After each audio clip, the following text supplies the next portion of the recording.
Hello guys. Hello guys. Alala, nagbablog. Winter Sonata na. Hindi mo ginawagan guys ha. Sa ha? Hindi mo ginawagan yung mabibili. Hindi ka nag-chat. Dahil dyan guys. Hindi mo naman sinabi guys. At saka ang nagtindera, nag-ano ata, ang dala lang ata ni ano, yung mga order lang ata. Ayos lang guys, nabili na kami sa Purno guys. Tingnan mo, dahil mo na palang nabili guys. Saan biyahe mo guys? Bruntal guys. Ulong na naman guys. Oh my God, Olum. Ang paborito ko. Sana all guys. Nanghingi ako ng ano, ng chain. Ng chain. Wala ako noon eh, nanghingi ko. Masa ka na? Andin eh, papunta na ng Bruntal. Ano ba yung panlagay sa salamin? Rudo. Ha? Rudo. Tapos sindihan, tsaka sindihan ano? Oo. Saka ng baliw. May snow na dyan guys. Meron na, puti na lahat guys, binablog ko na.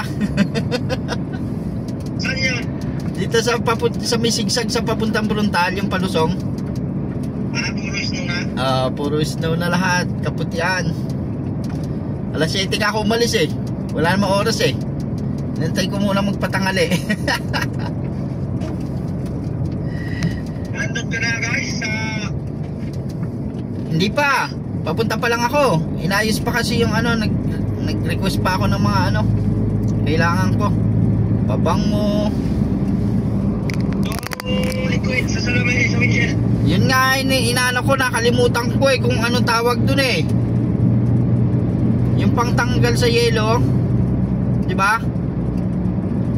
Ano bang tawag doon?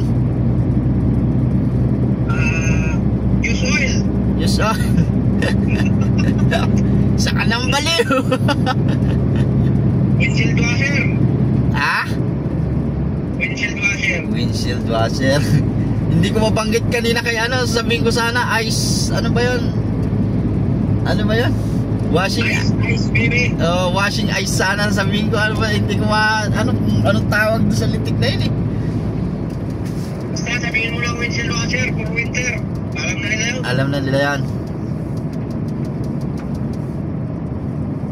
Hindi pa pala nahanap yung model mo. Di pa, ngayon pa lang to. Magkabal na mukha mo guys. Magkikita kayo doon ni Norman. Pero baka nahanap na si Norman. Maaga umalis yun eh. Umalis na kagabi yun eh. Ay kahapon eh.